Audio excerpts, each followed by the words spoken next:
Un nuevo audiolibro cada día.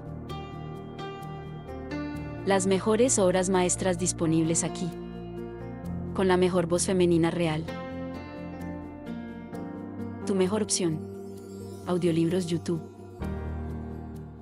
Una súplica por el Capitán John Brown. Apología del Capitán John Brown, por Henry David Thoreau. Discurso pronunciado por primera vez en Concord, el 30 de octubre de 1859. El ataque al arsenal de Harper's Ferry había tenido lugar el día 16 de ese mismo mes. La esclavitud y el servilismo no han dado lugar cada año a flores de suave fragancia para hechizar los sentidos de los hombres, porque no tienen una vida real, son tan solo decadencia y muerte, ofensivos para todos los olfatos sanos.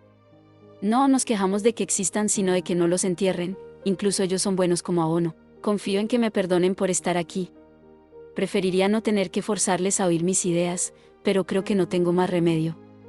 A pesar de lo poco que sé del Capitán Brown, quisiera intervenir con el fin de corregir el tono y las afirmaciones de los periódicos y de mis compatriotas en general, con respecto a su carácter y a sus acciones. No nos cuesta nada ser justos. Al menos podemos expresar nuestra simpatía y admiración por él y sus compañeros, y eso es lo que me propongo hacer. Me referiré primero a su historia. Procuraré omitir, dentro de lo posible, lo que ustedes ya han leído. No es preciso que les describa su físico, ya que la mayoría de ustedes probablemente lo han visto y no lo olvidarán en mucho tiempo. Es sabido que su abuelo, John Brown, era un oficial de la Revolución, que él nació en Connecticut a principios de siglo. Nació John Brown en Torrington, Connecticut, en 1800, y que de muy joven se trasladó con su padre a Ohio. Le oí decir que su padre era un contratista que suministraba carne al ejército en la guerra de 1812, declarada por el Congreso el día 18 de junio de 1812, contra Inglaterra, por razones básicamente comerciales. Terminó con la paz de Gante el 24 de diciembre de 1814. Con todo, la denominada Batalla de Nueva Orleans tuvo lugar el 8 de enero de 1815, de ahí salió convertido en héroe Andrew Jackson, que le acompañaba al campamento y le ayudaba en su trabajo, lo cual le enseñó mucho de la vida militar, tal vez mucho más que si hubiera sido soldado, porque siempre estaba presente en las reuniones de los oficiales.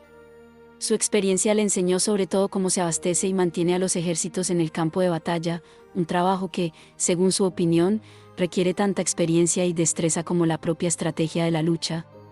Decía que son muy pocas las personas que tienen conciencia del coste, incluso del coste pecuniario que supone lanzar un solo cañonazo en la guerra. De este modo, vio lo suficiente como para hacerle rechazar la vida militar e incluso le incitó a aborrecerla hasta tal punto que, aunque le tentó una oferta de un pequeño empleo en el ejército, cuando tenía 18 años, no solo lo rechazó, sino que se negó a hacer el servicio militar cuando le llamaron a filas, y le multaron por ello. Entonces decidió que nunca tendría nada que ver con una guerra, a no ser que fuera una guerra en favor de la libertad. Cuando empezaron las revueltas de Kansas, como consecuencia del Kansas-Nebraska Act, de 1854, que permitía la esclavitud en aquellos territorios y la mayoría de los habitantes así lo decidían, en contra de lo acordado en el Compromiso de Missouri de 1820, envió allí a varios de sus hijos para apoyar al partido de los Free State Men, equipados con las armas que pudo conseguir, y les dijo que si los enfrentamientos se incrementaban y le necesitaban, se uniría a ellos para socorrerlos con sus manos y sus consejos.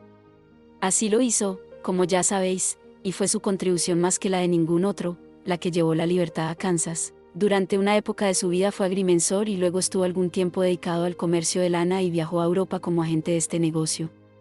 Allí, como en todas partes, se mantuvo alerta e hizo observaciones muy originales sobre todo lo que vio.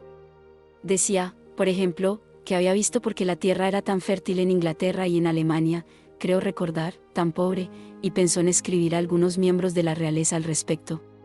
La razón era que en Inglaterra los campesinos vivían en las tierras que trabajaban, mientras que en Alemania se les recogía de noche por distintos pueblos.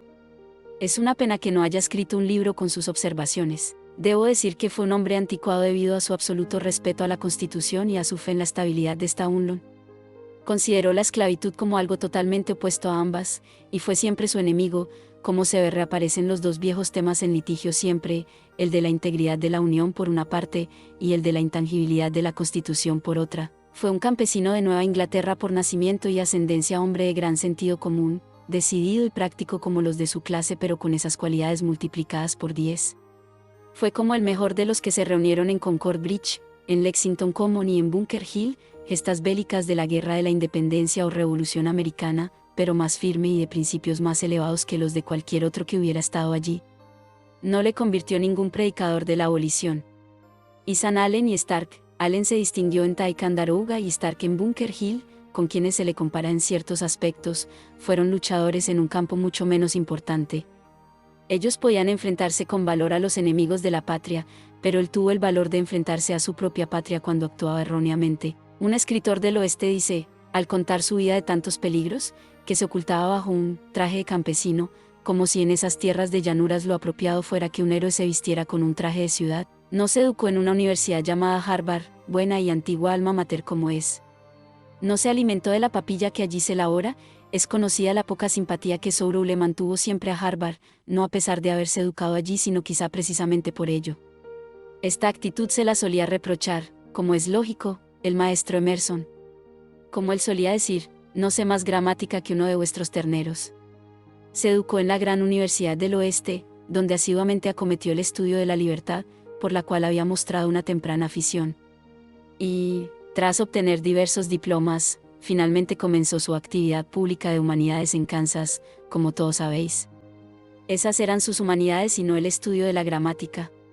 Habría colocado un acento del griego al revés, pero ayudado a levantarse al hombre caído, contraposición más que significativa, no solo aplicada a John Brown sino por lo que al propio Sorow se refería. Pertenecía a ese grupo del que se dicen muchas cosas pero del que la mayoría de las veces no sabemos nada en absoluto, los puritanos. No deja de tener sentido el recuerdo al puritarismo, en este contexto, e inmediatamente después su alusión a Cromwell. Ya por entonces se había comenzado a extender por Estados Unidos una versión al puritanismo, cuyo significado más profundo no se ha empezado a reconocer y rescatar sino en épocas muy recientes.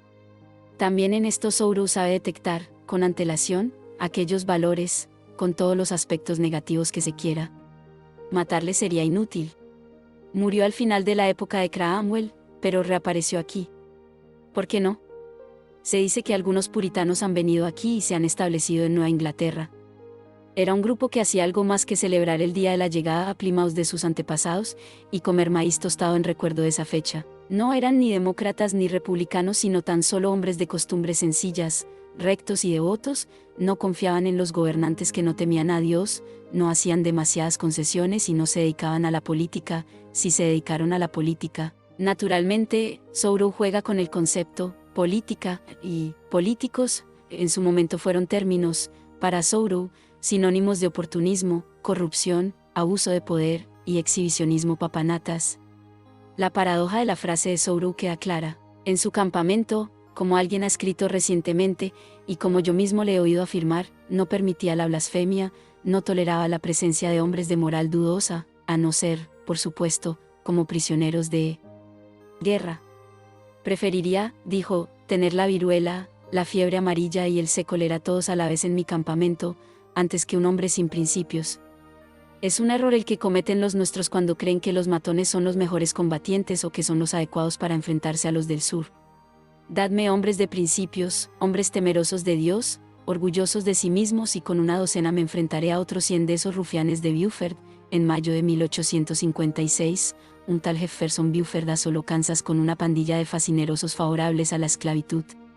Dijo también que si se le presentaba un soldado bajo su mando que alardeara de lo que haría o podría hacer en cuanto pusiera sus ojos sobre el enemigo, depositaría muy poca confianza en él. Jamás pudo conseguir más de 20 reclutas que tuvieran su aprobación y solo una docena, entre ellos sus hijos, contaban con su plena confianza. Cuando estuvo aquí hace varios años, mostró a unos cuantos un pequeño libro manuscrito, su libro de ordenanzas, creo que le llamaba, donde figuraban los nombres de los miembros de su compañía en Kansas y las normas a las que se sometían todos, y añadió que varios de ellos incluso las habían sellado con su sangre. Cuando alguien le señaló que con la incorporación de un capellán se convertiría en una tropa perfectamente cromwelliana, Oliver Cromwell, 1599 a 1658, líder puritano inglés que se hizo con el poder y se convirtió en dictador entre 1653 y 1658. También un poco como John Brown, fue mitad fraile, mitad soldado. Las consecuencias de la combinación no siempre son demasiado satisfactorias, contestó que le hubiera gustado contar con un capellán en la lista si hubiera encontrado uno que fuera capaz de cumplir su misión satisfactoriamente. Es muy fácil hallar uno que sirva en el ejército de los Estados Unidos. De todos modos, en su campamento tenían oraciones de mañana y tarde, según creo.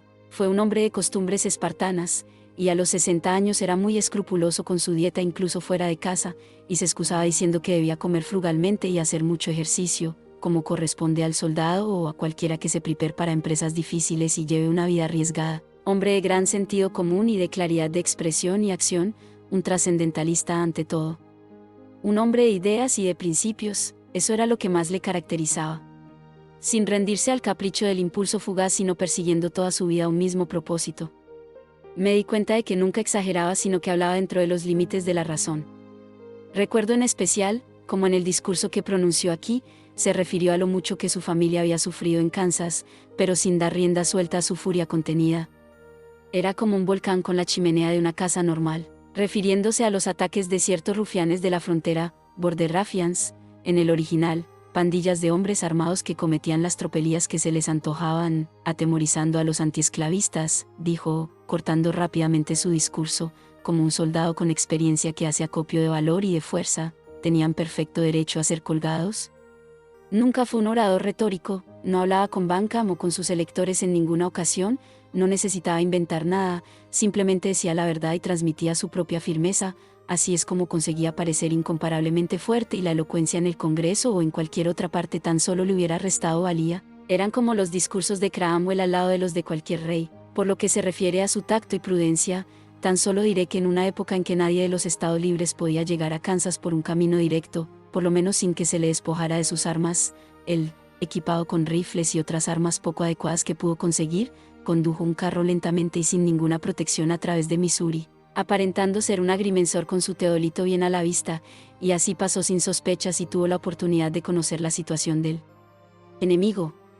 Continuó ejerciendo esta profesión algún tiempo después de su llegada, por ejemplo, cuando veía un grupo de enemigos en el campo discutiendo por supuesto sobre el único tema que les obsesionaba entonces, él cogía su brújula y con uno de sus hijos procedía a trazar una línea imaginaria por el preciso lugar en que se estaba celebrando la reunión y cuando se acercaba a ellos hacía una pausa con naturalidad y charlaba con ellos para enterarse perfectamente de las últimas noticias y de todos sus planes.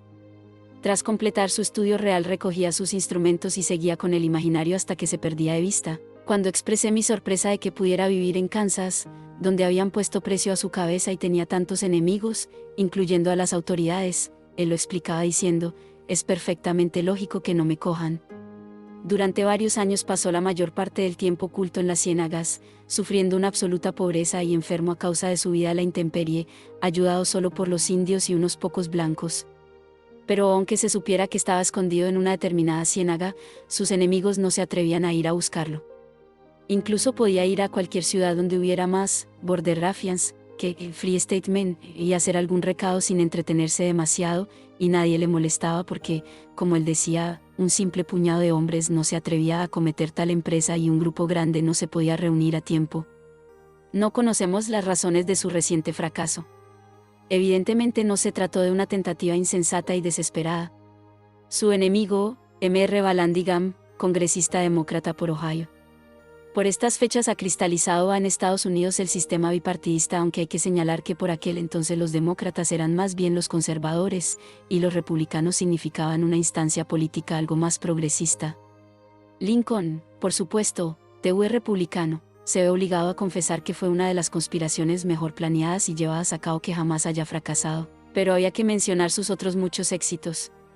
¿Acaso fue una derrota o una muestra de mala organización librar de la esclavitud a una docena de seres humanos y guiarlos a plena luz del día durante semanas, e incluso meses, a paso lento, de un estado a otro por todo el norte? Todos sabían por dónde andaba, tenía precio puesto a su cabeza, pero así y todo entró en un juzgado y contó lo que estaba haciendo y logró convencer a Missouri de que no les beneficiaba tratar de mantener esclavos cerca de donde él viviera. La acción liberadora de esclavos de John Brown, antes de Harper's Ferry, tuvo casi siempre como escenario el estado Tick, Missouri. Y esto no sucedía porque los servidores del gobierno fueran indulgentes, sino porque le tenían miedo. Sin embargo, él nunca atribuía sus victorias tontamente, ni a su buena suerte, ni a ninguna clase de magia. Decía, y con razón, que si tanta gente se amedrentaba ante él, era porque carecían de una causa, una especie de escudo que nunca les faltó ni a él ni a su grupo. Llegado el momento de la verdad, muy pocos hombres se mostraban dispuestos a entregar sus vidas en defensa de algo que sabían injusto. No les gustaba que ese pudiera ser su último acto en este mundo, pero apresurémonos para llegar a su último golpe y sus consecuencias. Los periódicos parecen ignorar, o tal vez realmente ignoren, el hecho de que hay al menos 2 o 3 personas en cada ciudad por todo el norte que piensan lo mismo que este que os habla respecto a él y a su empresa. No vacilo en decir que son un grupo importante que va en aumento. Aspiramos a ser algo más que estúpidos o tímidos esclavos fingiendo que leemos historia y la Biblia, pero profanando cada casa y cada día en que vivimos. Tal vez los políticos ansiosos puedan probar que solo 17 hombres blancos y 5 negros estaban involucrados en esta empresa última, pero su misma ansiedad por probarlo debe sugerirles que no está dicho todo. Porque siguen esquivando la verdad. Se sienten ansiosos porque son ligeramente conscientes del hecho, aunque no lo reconozcan con claridad, de que al menos 1 millón de los habitantes libres de los Estados Unidos se hubieran alegrado si la empresa hubiera tenido éxito. Como mucho criticarían el método. Aunque no llevemos un crespón, pensar en la situación en que se halla este hombre y su probable destino está amargando a muchos hombres del norte por varias razones. Pensar de otra manera, después de haberlo visto aquí, implicaría estar hecho de una pasta que no me atrevería a calificar. Si hay alguien que pueda dormir toda la noche, yo le garantizaré que es capaz de seguir engordando en cualquier circunstancia, con tal que no le afecte ni a su piel ni a su cartera. Yo, en cambio, puse papel y lápiz bajo mi almohada, y cuando no podía dormir escribía en la oscuridad. En general, mi respeto por mis compañeros, excepto en un caso de entre 1 millón, no va en aumento estos días. Me he dado cuenta de la frialdad con que hablan de este tema la prensa y la gente en general. Parece como si se hubiera atrapado a un vulgar malhechor, aunque de valor, fuera de lo común, como parece que dijo el gobernador de Virginia, Harper's Ferry, pueblecillo de Virginia, era por aquel entonces el gobernador del estado Henry A. Wise, también del Partido Demócrata, usando la jerga de las peleas de gallos, el hombre más bravo que he conocido, y estuvieran a punto de colgarlo. No era en sus enemigos en quienes pensaba cuando el gobernador lo encontraba tan valeroso. Cuando tengo que oír estas observaciones de mis vecinos, o las oigo comentar, todo en mí se vuelve hiel. Al principio, cuando oímos que había muerto, efectivamente, el 18 de octubre llegó a Concord la noticia, luego desmentida, de la muerte de John Brown en combate. Uno de mis conciudadanos hizo la siguiente afirmación: murió como muere un idiota, alusión al libro 2 de Samuel, cap 3, versículo 33. El lamento de David por la muerte de Abner. Tenía que morir Abner como muere un insensato, lo cual, y perdóname, me sugirió por un instante la semejanza entre el muerto y mi vecino vivo. Otros, de espíritu cobarde, dijeron menospreciándole que había desperdiciado su vida por enfrentarse al gobierno. ¿De qué modo han desperdiciado ellos sus vidas?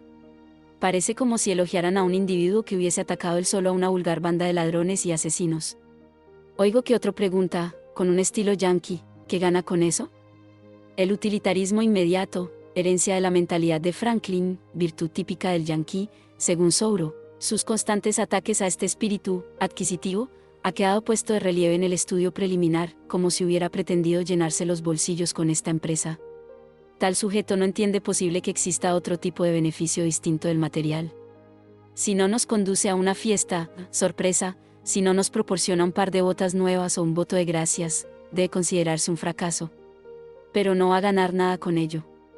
Pues no, supongo que no le van a dar un sueldo durante todo el año por ser ahorcado, pero de este modo tiene la oportunidad de salvar una parte considerable de su alma, y qué alma, mientras que ellos no.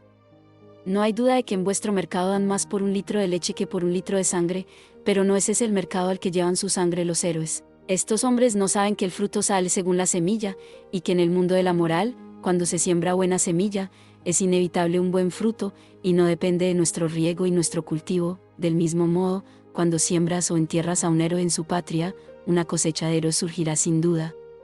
Es una semilla de tal fuerza y vitalidad que no necesita nuestro permiso para germinar. La carga de la Brigada Ligera en Balaclava. La carga de la Brigada Ligera fue un acontecimiento histórico ocurrido en 1854 durante la Guerra de Crimea. El poeta, laureado, Alfred Tennyson se encargó de inmortalizarías, obedeciendo una orden estúpida, prueba que el soldado es una perfecta máquina, y ha sido celebrada, como era de esperar, por un poeta laureado u oficial, de una corte determinada, encargado expresamente de ensalzarle las glorias a la monarquía que lo mantenía. Según parece, el primero institucionalmente establecido en la corte británica fue Dryden, pero la firme y además afortunada carga de este hombre durante varios años contra las legiones de la esclavitud, obedeciendo a un mandato infinitamente superior, es mucho más memorable que esta carga de la caballería inglesa, del mismo modo que el hombre inteligente y consciente es superior a la máquina. ¿Creéis que todo esto pasará sin ser proclamado? Bien merecido lo tiene. Es un hombre peligroso. Sin duda es un demente.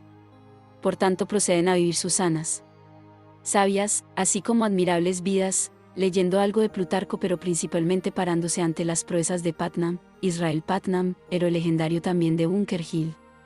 1718 a 1790, parece que mató a una loba en su propia guarida. Figura folclórico en Massachusetts, que fue abandonado dentro de la madriguera de un lobo, y de esa sabiduría se alimentan para poder acometer hazañas valientes y patrióticas algún día. La Tract Society se pudo permitir la publicación de la historia de Putnam. Deberíais abrir las escuelas del distrito con su lectura, ya que no hay nada en ellas sobre la esclavitud o la iglesia, a no ser que le parezca al lector que algunos sacerdotes son lobos con piel de corderos.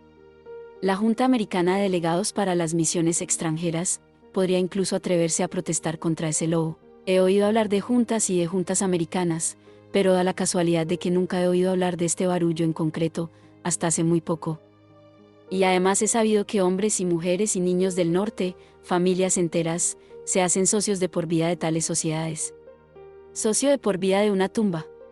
Imposible conseguir un funeral más barato. Nuestros enemigos están entre nosotros, a nuestro alrededor. Difícilmente se podrá encontrar un hogar que no esté dividido porque nuestro enemigo no es otro que la ausencia universal de sensibilidad en la cabeza y en el corazón, la falta de vitalidad en el hombre, que es la consecuencia de nuestro vicio, y de aquí surgen todos los tipos de miedo, superstición, fanatismo, persecución y esclavitud. Somos meros mascarones sobre una proa, tenemos hígados en lugar de corazones. La maldición es adorar a los ídolos, lo cual, a la postre cambia al adorador mismo en una imagen de piedra, y no olvidemos que el hombre de Nueva Inglaterra es tan idólatra como el hindú.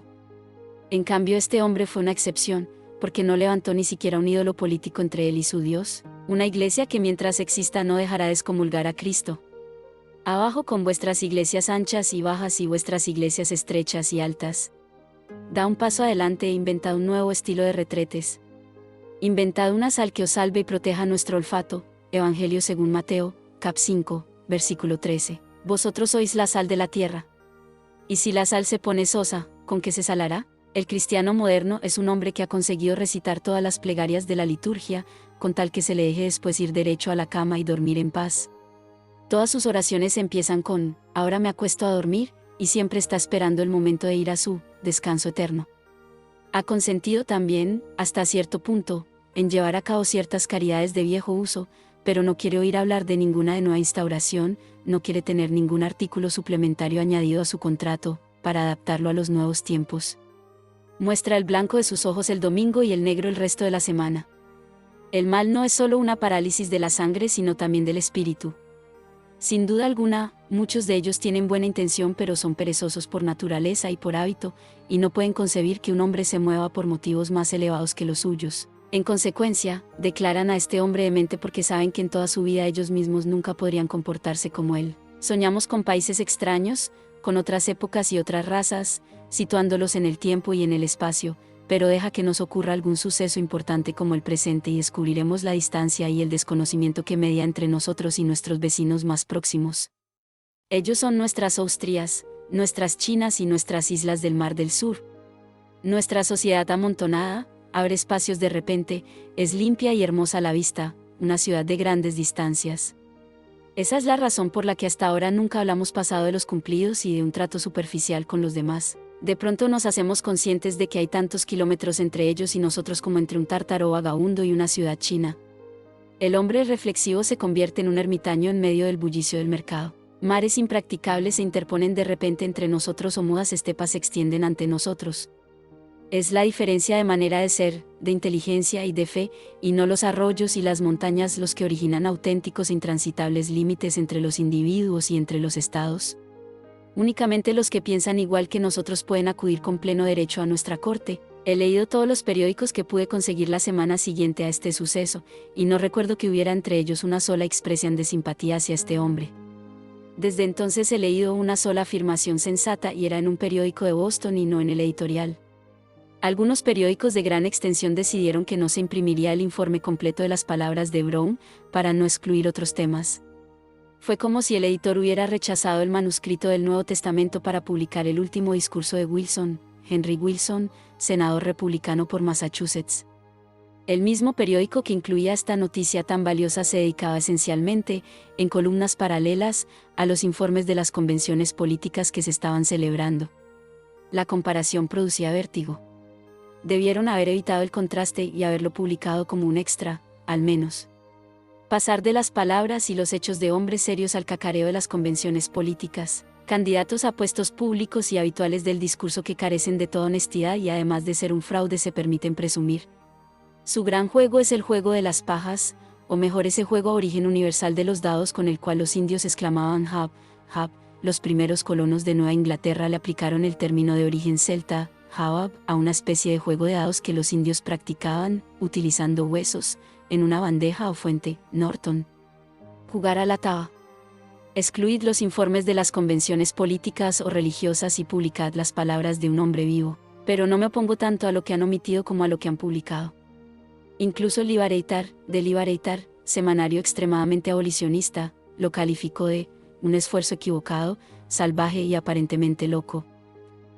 Por lo que respecta a la caterva de periódicos y revistas, da la casualidad que no conozco a ningún director en todo el país que publique deliberadamente algo que sabe que a la larga le disminuirá permanentemente el número de suscriptores. No lo consideran ventajoso. ¿Cómo van a publicar la verdad? Si no les decimos las cosas que les agradan, argumentan, nadie nos hará caso. Por tanto hacen lo que algunos vendedores ambulantes que cantan canciones obscenas para hacerse con la muchedumbre en torno suyo. Los redactores republicanos, obligados a tener terminadas sus columnas para la edición de la mañana y acostumbrados a verlo todo bajo el prisma de la política, no muestran admiración, ni siquiera un sincero pesar, sino que llaman a estos hombres, fanáticos capciosos, hombres equivocados, dementes, o locos. Esto nos sugiere qué clase de cuerdos redactores nos protege, no son hombres equivocados, saben muy bien al menos de qué lado se les unta el pan. Un hombre realiza un acto valiente y humano y de repente, por todas partes oímos gente y partidos que declaran, yo no lo hice, y de ningún modo lo animé a él hacerlo. No es justo que se deduzca tal cosa de mi trayectoria, por lo que a mí respecta, no tengo interés en oírles definir su posición. Este audiolibro ha sido descargado desde Audiolibros YouTube, tu mejor opción. No creo haberlo tenido antes, ni creo que lo tendré nunca. En mi opinión esto no es más que puro egoísmo o impertinencia en estos momentos. No necesitáis tomamos tantas molestias en avaro las manos respecto a él. Ningún ser inteligente creerá nunca que él tuviera algo que ver con vosotros. Él mismo dijo que siempre hizo y deshizo, bajo los auspicios de John Brown y de nadie más. El Partido Republicano no se da cuenta del número de personas que debido a este fallo tratarán de acertar mejor en su voto en el futuro. Han captado los votos de Pensilvania y Sego, pero no han conseguido el voto del Capitán Brown. Les ha arrebatado el viento de las velas, el poco viento que tenían, y ahora se han quedado estancados y reparan sus averías, y que si no se suma a nuestra banda. Aunque no aprobéis su método o sus principios, reconoced su magnanimidad. No aceptaréis vuestra afinidad con él en este eterno aunque no se asemeje a vosotros en ninguna otra cosa. ¿Acaso teméis perder vuestra reputación? Lo que perdisteis por el espiche lo ganaréis por la piquera. Si no están de acuerdo con todo esto, entonces no dicen la verdad y no dicen lo que piensan. Simplemente continúan con sus viejos trucos. Siempre se admitió que era, dice uno que le llama loco, un hombre consciente, muy modesto en su conducta, aparentemente inofensivo hasta que surgió el tema de la esclavitud, momento en que exhibió una incomparable capacidad de indignación. La esclavitud está de camino cargada de víctimas moribundas, se suman nuevos barcos desde el océano, una pequeña tripulación de traficantes de esclavos, tolerados por una gran masa de pasajeros, están sofocando a 4 millones de esclavos bajo la escotilla, y todavía aseguran los políticos que el único medio de obtener la liberación es a través de la pacífica difusión de sentimientos humanitarios, sin ningún tumulto. Como si los sentimientos de humanidad se hallaran alguna vez sin la compañía de los hechos, y vosotros pudierais dispersarlos, acabar con el orden tan fácilmente como esparcir agua con una regadera, para asentar el polvo. ¿Qué es lo que oigo arrojar por la borda? Los cuerpos de los muertos que han logrado su liberación. Este es el modo de difundir humanidad, y con ella sus sentimientos. Directores de prensa eminentes e influyentes, acostumbrados a tratar con políticos, hombres de un nivel infinitamente más bajo, dicen, en su ignorancia, que actuó, dejándose llevar por el sentimiento de venganza. Desde luego no conocen a este hombre. Deben crecer ellos mismos antes de empezar a imaginar cómo es él. No dudo que llegará el día en que conseguirían verle tal como era. Tienen que concebirle como hombre de principios religiosos y de fe, y no como a un político o a un indio. En la mitología americana, el indio es el ser vengativo por excelencia, desde los relatos iniciales, como el de la señora Rowlandson, o los medio folclóricos de Cooper, como un hombre que no esperó a que le perjudicaran personalmente o le frustraran en algún pequeño interés propio, para entregar su vida en favor de los oprimidos. Si consideramos a Walker, Robert J. Walker, gobernador del territorio de Kansas, el representante del sur, me encantaría poder decir que Brown fue el representante del norte. ¿Fue un hombre superior? No valoraba su existencia física tanto como sus ideales. No reconocía las leyes humanas injustas, sino que se enfrentaba a ellas siguiendo su conciencia. Por una vez nos encontramos por encima de lo trivial y rastrero de la política, en la región de la verdad y la hombría. Ningún otro hombre en América se ha levantado con tanta persistencia y eficacia en favor de la dignidad del género humano, reconociéndose a sí mismo hombre y por tanto tan válido como cualquiera de los gobiernos. En este sentido fue más americano que todos nosotros. No necesitó a ningún abogado charlatán pronunciando falsos discursos para defenderlo. Él pudo con todos los jueces elegidos por los electores americanos, y con los funcionarios y con cualquier otro sector. No le hubiera podido juzgar un tribunal de su misma clase, porque no había más personas de su clase. Cuando un hombre se enfrenta con serenidad a la condena y la venganza de la humanidad, elevándose literalmente un cuerpo entero por encima de ellos, aunque fuera el criminal más vil que se hubiese reconciliado consigo mismo, el espectáculo sublime. ¿No os habíais percatado vosotros Liberators, vosotros Tribunes, vosotros Republicans? Se refiere Souro a 3 de los periódicos más influyentes de la época, bien que por muy diversos motivos, de Liberator, de Boston, de William Lloyd Garrison, ya mencionado. El New York Tribune, dirigido por Horace Greeley, amigo del propio Souro. La visión que de este personaje y de su periódico se ofrece en la ya mencionada novela de Gore Vidal, Lincoln, no deja de ser significativa. The Republican, publicado en Springfield, Massachusetts, era un poco el órgano oficioso de los antiesclavistas moderados. Más que moderados, medrosos, y al compararnos con él los criminales somos nosotros. Haceos a vosotros mismos el honor de reconocerle. Él no necesita de vuestro respeto. Por lo que se refiere a los periódicos demócratas, no son lo suficientemente humanos como para afectarme. No me indigna nada de lo que puedan decir. Soy consciente de que me anticipo un poco, ya que por las últimas noticias, él está vivo todavía en manos de sus enemigos, pero, a pesar de ello, me he dejado llevar, al pensar y al hablar, por la idea de que estaba físicamente muerto. No me gusta que se erijan estatuas de aquellos que aún viven en nuestros corazones y cuyos huesos aún no se han desmenuzado en la tierra cerca de nosotros, pero preferiría ver la estatua del Capitán Brown en el patio del State House de Massachusetts antes que la de cualquier otro hombre conocido.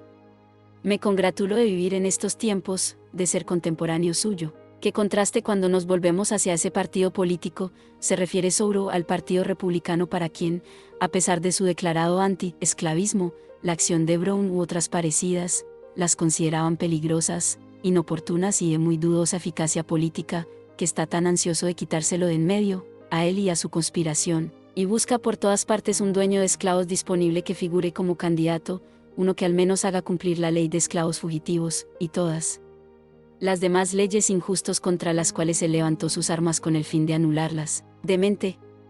Un padre y 6 hijos y un nieto y varios otros hombres, al menos en número de 12, todos afectados de demencia al mismo tiempo, mientras que un tirano cuerdo, sujeto con más tenacidad que nunca a sus 4 millones de esclavos, y 1000 directores de prensa cuerdos, sus instigadores, están salvando al país y su pan. Igual de dementes fueron sus esfuerzos en Kansas, como ya se ha mencionado, parte del compromiso de 1850.7. Pregunta al tirano quién es su enemigo más peligroso, el hombre cuerdo o el demente. ¿Acaso los miles que le conocen bien, que se han regocijado con sus hazañas en Kansas y le han proporcionado ayuda material allí, le consideran un demente? Semejante uso de esta palabra es un simple tropo en boca de muchos que persisten en emplearlo, y no cabe duda de que el resto ya se ha retractado de sus palabras en silencio. Leed sus admirables respuestas a Mason, James M. Mason, senador demócrata por Virginia, y a otros. ¿De qué modo quedan ellos ridiculizados y derrotados?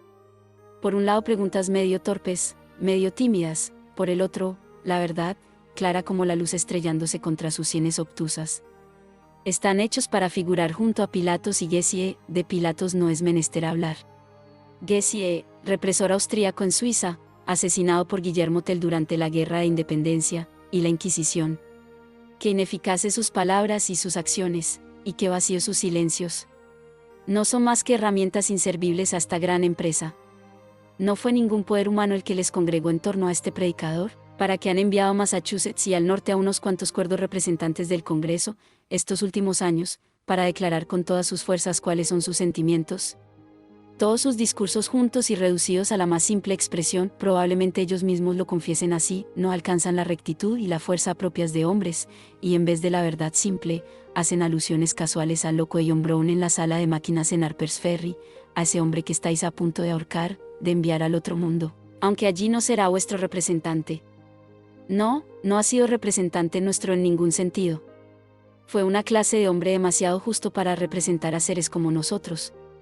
¿Quiénes, pues, fueron sus electores? Si leéis sus palabras con atención lo descubriréis. En su caso no hay elocuencia hueca ni discursos elaborados o artificiosos, no halaga al opresor. Le inspira la verdad, y la seriedad pule sus afirmaciones. No le importaba perder sus rifles y arps mientras le quedara la facultad de hablar, que es un rifle y arps de una infinita mayor seguridad y alcance, y el New York Herald publica la conversación verbatim.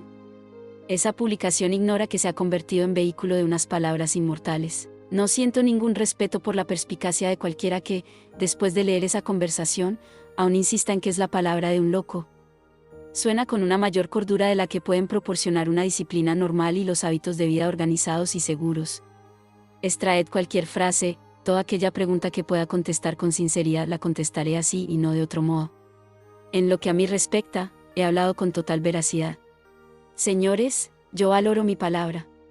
Esos que le reprochan su espíritu de venganza, mientras que lo cierto es que valoran su heroísmo, carecen de capacidad para reconocer a un ser noble, y no poseen mineral alguno que cambiar por su oro puro. Lo mezclan con su propia escoria. Es un alivio pasar de estos difamadores al testimonio de sus carceleros y verdugos que, aunque amedrentados, son más veraces. El gobernador Wise habla de él con mucha más justicia y aprecio que cualquier periódico del norte, político o personaje público del que yo haya tenido noticia. Creo que no os importará oír sus palabras acerca de este tema. Dice, ¿se engañan a sí mismos los que le consideran loco? Es frío, sosegado e indómito y es justo decir de él que fue humanitario con sus prisioneros. Y me inspiró una gran confianza como hombre de bien. Es un fanático, vanidoso y locuaz, no hago mías estas palabras de M.R. Wise, pero firme, sincero e inteligente. Sus hombres, los que sobreviven, también son así. El coronel Washington dice que fue el hombre más frío y tenaz que conoció, cuando se trataba de desafiar el peligro y el hambre. Con uno de sus hijos muerto a su lado y otro herido de bala, le tomaba el pulso a su hijo agonizante con una mano y con la otra sujetaba su rifle y mandaba a sus hombres con gran serenidad, animándoles a mantenerse firmes y a vender sus vidas tan caras como les fuera posible. De los 3 prisioneros blancos, Brown, Stevens y Coppoc, sería difícil decir quién mostraba más entrega. Casi el primer ciudadano del norte que ganó el respeto del dueño de esclavos. El testimonio de M.R. Vallandigham, aunque menos valioso, sigue en la misma línea. Dice que es estúpido menospreciar a este hombre o a su conspiración. Él es lo opuesto a un rufián, un fanático o un loco. Si novedad en Harper's Ferry, dicen los periódicos. ¿De qué clase es esa calma que persiste cuando la ley y los dueños de esclavos triunfan? Yo considero este suceso como una piedra de toque diseñada con el fin de descubrirnos, con absoluta claridad, la naturaleza de este gobierno. Precisábamos de una ayuda como esta para verlo a la luz de la historia. Debería verse a sí mismo. Cuando un gobierno utiliza todo su poder en proteger la injusticia, como hace el nuestro, sosteniendo la esclavitud y matando a los libertadores del esclavo, se está comportando como una fuerza bruta, o peor, como una fuerza demoníaca. Es la cabeza de los Plague Uglies. Estos Plague Uglies era un término que se aplicaba a pandilleros y matones en Baltimore. Estos fueron los que planearon el asesinato de Lincoln cuando pasara por Baltimore, camino de Washington, para tomar posesión de su cargo de presidente en marzo de 1861. Pero la jugarreta no tuvo éxito porque los de Lincoln, con Pinkerton a la cabeza, supieron cambiar de itinerario a tiempo. Ahora es más manifiesto que nunca que la tiranía gobierna. Veo que este gobierno se ha aliado de hecho con Francia y Austria para reprimir a la humanidad. En él se sienta un tirano sujetando las cadenas de 4 millones de esclavos. Aquí viene su heroico libertador. Este gobierno hipócrita y diabólico, Levanta la vista sobre los 4 millones jadeantes y pregunta desde su escaño, adoptando un aire de inocencia: ¿por qué me atacáis? ¿No soy acaso un hombre honrado? Dejad de agitaros por este tema o os convertiré en esclavos o os colgaré. Estamos hablando de un gobierno representativo, pero ¿qué monstruo de gobierno es ese en el que las facultades mentales más nobles y todo el corazón no están representados? ¿Se trata de un tigre semihumano o de un buey que avanza con paso majestuoso sobre la tierra, con el corazón arrancado y la tapa del cráneo levantada de un tiro? Los héroes han luchado valientemente desde sus trincheras incluso después de que las balas alcanzaran sus piernas, pero nunca se ha oído que un gobierno de tales características hiciera algo bueno. El único gobierno que reconozco, y no importa que tenga pocas personas a la cabeza o que tenga un ejército pequeño, es el poder que establece la justicia en su territorio, nunca el que establece la injusticia. ¿Qué pensaremos de un gobierno para el que todos los hombres realmente valientes y honrados de su territorio son enemigos que se interponen entre él y aquellos a los que oprime? Un gobierno que alardea de ser cristiano y crucifica a 1 millón de Cristos cada día. ¿Traición? ¿Dónde se origina semejante traición? No puedo evitar pensar en vosotros como os merecéis, en vosotros, gobiernos. ¿Podéis secar las fuentes del pensamiento? La alta traición, cuando no es sino resistencia a la tiranía de aquí abajo, tiene su origen y está inspirada por el poder que crea y recrea al hombre. Cuando hayáis capturado y colgado a todos esos rebeldes humanos, no habréis conseguido nada excepto vuestra propia culpabilidad, ya que no habréis extirpado las raíces. Dais por sentado que os enfrentáis con un enemigo al que no apuntan los cadetes de West Point ni los cañones. ¿Puede todo el arte del fundidor del cañón hacer que la materia se vuelva contra su creador? Es la forma en que el fundador quiere forjar lo más importante que la materia que constituye al cañón y al mismo. Los Estados Unidos tienen una cantidad de esclavos que suma 4 millones. Este país está decidido a mantenerlos en esas condiciones y Massachusetts es uno de los superintendentes confederados que debe evitar su vida. No piensan así todos los habitantes de Massachusetts, pero sí al menos los que mandan y los que obedecen. Fue Massachusetts junto con Virginia quien sofocó esta insurrección de Harper's Ferry.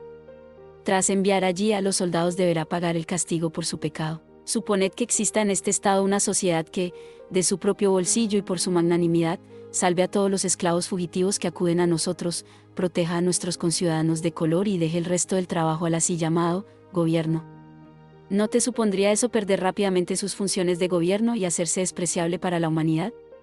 Si algunas sociedades privadas se ven obligadas a llevar a cabo las tareas del gobierno para proteger a los débiles y hacer justicia, entonces el gobierno se convierte tan solo en un asalariado, un empleado para desempeñar servicios mínimos o sin trascendencia. Por supuesto, un gobierno que precisara un comité de vigilancia, en este contexto, sinónimo de abolicionistas, no sería sino la sombra de un gobierno. ¿Qué pensaríamos incluso del Cadi Oriental, tras el cual funcionase en secreto un comité de vigilancia? Y, hasta cierto punto, estos gobiernos desquiciados reconocen y aceptan esa relación. En la práctica, vienen a decir: nos alegrará trabajar por vosotros con esas condiciones, con tal de que no se publique demasiado. Y así el gobierno, con el sueldo asegurado, se retira a la trastienda llevándose la Constitución y dedica la mayor parte de su esfuerzo a repararla. A veces, cuando oigo decir tales cosas en el trabajo, me acuerdo, en el mejor de los casos, de esos labradores que maquinan el modo de sacar algún dinero extra en invierno dedicándose al negocio de los barriles. ¿Y qué bebida alcohólica almacena ese barril? Especulan en la bolsa y hacen agujeros en las montañas, pero no tienen la capacidad de construir siquiera una carretera decente. La única carretera libre, la Underground Railroad, el legendario Underground Railroad, o ferrocarril subterráneo, constituyó una eficaz organización clandestina para facilitarles a los negros que así lo desearan evadirse de sus plantaciones del sur, atravesar subrepticiamente los estados del norte, y alcanzar la meta de la liberación en Canadá. Entre 1810 y 1850 se calcula que más de 100.000 esclavos, por un valor de más de $30 millones, consiguieron la libertad por este procedimiento. Numerosos blancos del norte aportaban esfuerzo personal, dinero e instalaciones adecuadas para mantener esta organización. También colaboraron en ello numerosos blancos que, aunque del sur, eran abolicionistas, es propiedad del Comité de Vigilancia y él administra. Ellos han cavado galerías a lo largo de toda esta tierra. Semejante gobierno está perdiendo su poder y su respetabilidad con la misma rapidez que el agua se filtra por una vasija agrietada, pero no se escapa de una en buen estado. Oigo a muchos que condenan a estos hombres por su número tan reducido. ¿Cuando estuvieron en mayoría los honrados y los valientes? ¿Hubierais preferido que su acción se interrumpiera esperando ese momento, hasta que vosotros y yo nos uniéramos a él? Este mismo hecho de que no tuviera una chusma o una tropa de mercenarios en torno suyo lo distingue de los héroes corrientes. Su compañía era reducida porque los dignos de pasar revista eran bien pocos. Allí, cada hombre que ofrecía su vida por los pobres y los oprimidos era un hombre elegido, sacado de entre varios miles, millones, un hombre de principios, de valor poco usual y acendrada humanidad, dispuesto a sacrificar su vida en cualquier momento por el beneficio de sus hermanos. Yo dudo que hubiera más hombres de estas características en todo el país, y esto por lo que se refiere solo a sus seguidores. Respecto al líder, no cabe duda de que barrió todo lo ancho y largo de estas tierras para incrementar su tropa. Estos fueron los únicos hombres dispuestos a colocarse entre el opresor y los oprimidos, fueron sin duda alguna los mejores que podíais seleccionar para colgarlos. Ese es el mayor cumplido con que podía pagarles este país. Ellos estaban preparados para la horca. Ya se ha colgado a bastantes, pero a pesar de haber intentado nunca antes se había dado con los más adecuados. Cuando pienso en él, en sus 6 hijos y en su yerno, sin mencionar a los otros alistados en su lucha, comportándose fríamente, con reverencia, con solidaridad en su trabajo, durmiendo y despertándose por la lucha, pasando veranos e inviernos sin esperar recompensa alguna excepto una conciencia limpia, mientras que casi toda América se alineaba en el lado opuesto. Digo de nuevo que esto me afecta a mí como un espectáculo sublime.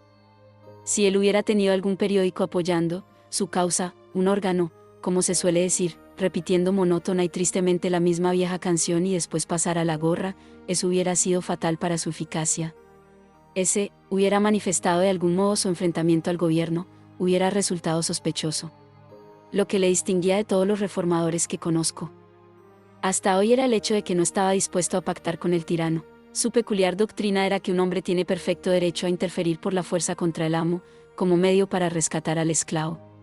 Yo estoy de acuerdo con él. Aquellos que se sienten continuamente escandalizados por la esclavitud tienen cierto derecho a escandalizarse por la muerte violenta del amo, pero no los demás. Estos se escandalizarán más por su vida que por su muerte. No seré yo el primero que considere un error su método para liberar esclavo lo más rápidamente posible. Hablo por boca del esclavo cuando digo que prefiero la filantropía del capitán Brown a esa otra filantropía que ni me dispara ni me libera.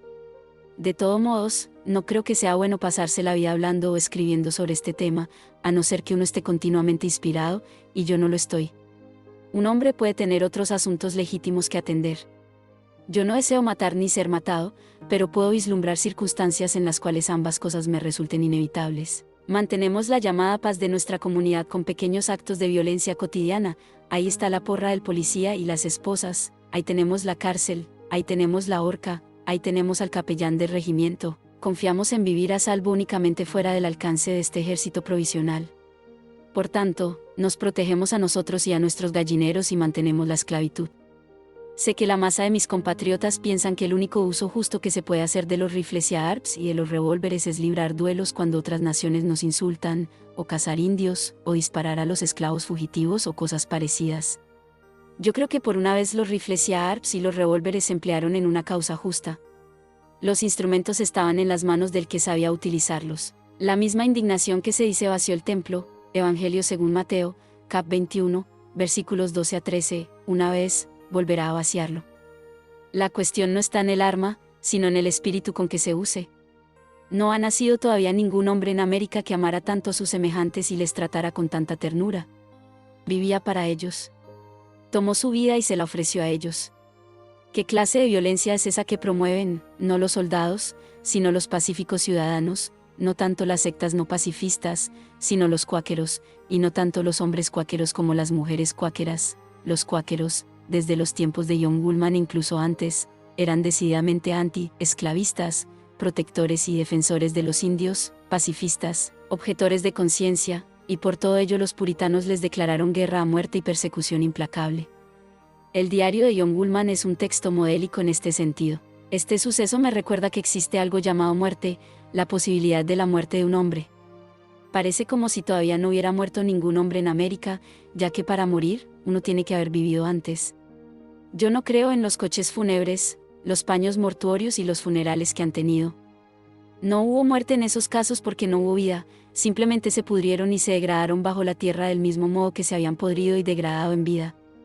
No se desgarró ningún velo del templo, Evangelio según Mateo, cap 27, versículos 50 a 53, solo se cavó una fosa en cualquier parte, que los muertos entierren a sus muertos. Los mejores simplemente dejaron de funcionar, como un reloj. Franklin, Washington, ellos salieron bien librados sin morir, tan solo desaparecieron un día. Oigo a muchos que fingen que se van a morir, o que se han muerto, incluso. ¿Tonterías? Les reto a que lo hagan. No hay suficiente vida en ellos. Se licuarán, como los hongos, y mantendrán a 100 aduladores enjugando el lugar en que se desvanecieron. Solo han muerto media docena aproximadamente desde que empezó el mundo. ¿Cree usted, señor, que se va a morir? No. No hay ninguna esperanza. No ha aprendido la lección aún. Debe quedarse después de clase. Estamos protestando demasiado a causa de la pena de muerte, arrancar vidas, cuando no hay vidas que quitar. Memento mori. No entendemos esa frase sublime que algún personaje hizo esculpir sobre su tumba en alguna ocasión. La hemos interpretado en un sentido rastrero y lastimoso, hemos olvidado completamente cómo se muere. Pero y todo, aseguraos de que morís. Haced vuestro trabajo y terminadlo. Si sabéis cómo empezarlo, sabréis cuándo terminarlo. Estos hombres, al enseñarnos a morir, nos han enseñado al mismo tiempo a vivir. Si los actos y las palabras de este hombre no originan un renacimiento, esta será la sátira más dura posible que se escriba sobre actos y palabras que sí lo originan. Esta es la mejor noticia que América haya escuchado. Ha acelerado el débil pulso del norte e infundido más y más sangre generosa a sus venas y a su corazón, que varios años de los que se suele llamar prosperidad comercial y política. ¿Cuántos hombres que consideraban recientemente la idea del suicidio tienen ahora algo por lo que vivir? Un escritor dice que la peculiar monomanía de Brown le hizo ser temido por los habitantes de Missouri como si fuera un ser sobrenatural. Sin duda alguna, un héroe entre nosotros, tan cobardes, es siempre temido así. Él es así. Aparece como superior a la naturaleza. Hay una chispa de divinidad en él. Si sobre él mismo no logra elevarse, qué pequeña cosa es el hombre. Los directores de periódicos argumentan también que una prueba de su demencia es que se creía destinado para el trabajo que hizo, que no dude ni un momento. Hablan corno si fuese imposible que un hombre pudiera hacer un trabajo hoy en día destinado a él por Dios, como si las promesas y la religión estuvieran pasados de moda en relación con cualquier otro trabajo cotidiano, como si el agente para abolir la esclavitud pudiera ser solamente alguien designado por el presidente, o por un partido político. Hablan como si la muerte de un hombre fuera un fracaso y la continuación de su vida, sea del tipo que sea, fuera un éxito. Cuando reflexiono sobre la causa a la que se entregó este hombre, y cuán religiosamente, y después reflexiono sobre la causa a la que se entregan sus jueces y todos los que le condenan con tanta energía y ligereza, me doy cuenta de que hay la misma distancia entre ambos que hay entre el cielo y la tierra. Esto pone de manifiesto que nuestros líderes son una gente inofensiva, y saben demasiado bien que ellos no fueron designados por Dios sino elegidos por los votos de su partido. ¿Quién es el que precisa para su seguridad que se cuelgue al capitán Brown? ¿Es acaso indispensable para algún ciudadano del norte? ¿No hay otra salida que arrojar a este hombre al Minotauro? Sea el nombre de Minotauro a un monstruo que tenía cabeza de hombre y cuerpo de toro. Se le hizo construir el laberinto. Cada año, otros dicen que cada 3 años, o incluso cada 9, le daba en pasto a los 7 jóvenes y otras tantas doncellas que, como tributo, pagaba la ciudad de Atenas, CFR Pierre Grimal. Si no lo deseáis, decílo claramente. Mientras estén haciendo cosas como esta, la belleza permanece velada y la música es una mentira que chirría. Pensad en él, en sus raras cualidades, es el tipo de hombre que tardará mucho en repetirse y tardará mucho en ser comprendido. No se trata de un héroe cómico, ni del representante de ningún partido. El sol no volverá a salir en esta bendita tierra sobre otro hombre como él. Para el que nació con más cualidades, para el inquebrantable, enviado para redimir a los cautivos, y lo único que se os ocurre es colgarlo del extremo de una cuerda. Vosotros que aparentáis sufrir por Cristo crucificado, considerad lo que vais a hacer al que ofreció su vida por la salvación de 4 millones de hombres. Es reiterada la comparación que a lo largo del ensayo lleva a cabo Sorow entre Cristo y John Brown. Todo hombre sabe cuando está justificado, y todos los inteligentes del mundo serían incapaces de darle luz sobre el tema. El asesino siempre sabrá que se le castiga justamente, pero cuando un gobierno quita la vida a un hombre sin el consentimiento de su conciencia, nos encontramos ante un gobierno audaz que está dando un paso hacia su propia disolución. ¿Acaso es imposible que un solo individuo tenga la razón y un gobierno esté equivocado? ¿Deben imponerse las leyes tan solo porque se hayan aprobado? ¿O declararlas válidas por un número cualquiera de hombres, si no son válidas? ¿Tiene que ser el hombre necesariamente el instrumento que lleve a cabo un acto que su propia naturaleza rechaza? ¿Acaso pretenden los legisladores que los hombres buenos sean colgados siempre? ¿Pretenden los jueces interpretar la ley de acuerdo con la letra y no con el espíritu? ¿Qué derecho tenéis vosotros a llegar al acuerdo de que haréis esto o lo otro, en contra de vuestra propia razón? Es labor vuestra, al tomar cualquier resolución, decidir sin aceptar las razones que se ofrecen, que muchas veces ni siquiera comprendéis. Yo no creo en los abogados, en ese modo de acusar o defender a un hombre, porque descendéis para tratar con el juez en su propio campo y, en los casos más importantes, no tiene mayor trascendencia si un hombre transgrede una ley humana o no. Dejad que los abogados decidan en casos triviales. Los hombres de negocios pueden solucionar esas cosas entre ellos. Si ellos fueran los intérpretes de las leyes eternas que obligan al hombre con auténtica justicia, eso ya sería distinto. Esto es como una fábrica falsificadora de leyes que se sitúa parte en un país de esclavitud y parte en un país de libertad. La dialéctica esclavitud-libertad, o sur y norte, iba a desembocar casi enseguida en guerra civil, 1861 a 65. ¿Qué clase de leyes podéis esperar de ella para el hombre libre? Estoy aquí para interceder por su causa ante vosotros. No intercedo por su vida sino por su naturaleza, por su vida inmortal, y eso sí es enteramente asunto vuestro y no de ellos. Hace 1800 años Cristo fue crucificado, esta mañana posiblemente, el capitán Brown haya sido colgado. Esos son los dos extremos de una cadena que no carece de eslabones. Ha dejado de ser el viejo Brown, es un ángel de la luz. Ahora comprendo que fue necesario que el hombre más valiente y humano de todo el país fuera colgado. Tal vez él mismo lo haya comprendido. Casi temo enterarme de que le hayan liberado, porque dudo que la prolongación de su vida, o de cualquier otra pueda hacer más bien que su muerte. Descarriado. Granuja. Demente. Vengativo. Eso escribís desde vuestras poltronas, y el herido responde así desde el suelo de la Armory, claro como un cielo sin nubes, con la verdad en los labios, como si fuera la suya la voz de la naturaleza. No me envió aquí hombre alguno, fue mi propia voluntad y la de mi Creador. No reconozco a ningún jefe de condición humana, sí, y con qué noble y dulce talante continúa dirigiéndose a los que le apresaron y que se sitúan por encima de él. Creo, amigos, que sois culpables de un gran error contra Dios y la humanidad, y sería perfectamente justo que alguien interfiriera en vuestras cosas con el fin de liberar a esos que vosotros mantenéis voluntaria y cruelmente en cautiverio. Y, refiriéndose a su actividad, este es, en mi opinión, el mayor servicio que un hombre puede ofrecerle a Dios. Me apenan los pobres cautivos que no tienen a nadie que les ayude, por eso. Estoy aquí, no para satisfacer ninguna animosidad personal, venganza o espíritu revanchista, sino por mi simpatía hacia los oprimidos y los agraviados que son tan buenos como vosotros y tan preciosos a los ojos de Dios. Vosotros no reconocéis vuestro testamento cuando lo tenéis delante. Quiero que entendáis que yo respeto los derechos de los hombres de color más pobres y más débiles, oprimidos por el poder esclavizador, del mismo modo que respeto los de los más ricos y poderosos. Me gustaría decir, además, que haríais mejor, vosotros, todos los hombres del sur, en preparamos para solucionar esta cuestión, que deberá terminarse de una vez antes de que estéis dispuestos a ello. Cuanto antes os preparéis, mejor. Os podéis deshacer de mí muy fácilmente. Ya casi estoy eliminado, pero esta cuestión aún tendrá que solucionarse. Este problema de los negros, me refiero, el fin de ese problema no ha llegado aún. Imagino el momento en que el pintor dibujará esa escena sin ir a Roma en busca del modelo, el poeta la cantará, el historiador la registrará, y, con el desembarco de los peregrinos y la declaración de independencia, será el ornamento de un futuro museo nacional, cuando al fin la forma actual de esclavitud ya no persista. Entonces tendremos libertad para llorar por el capitán Brown. Entonces, y no antes, llegará nuestra venganza. Un nuevo audiolibro cada día. Las mejores obras maestras disponibles aquí. Con la mejor voz femenina real. Tu mejor opción. Audiolibros YouTube.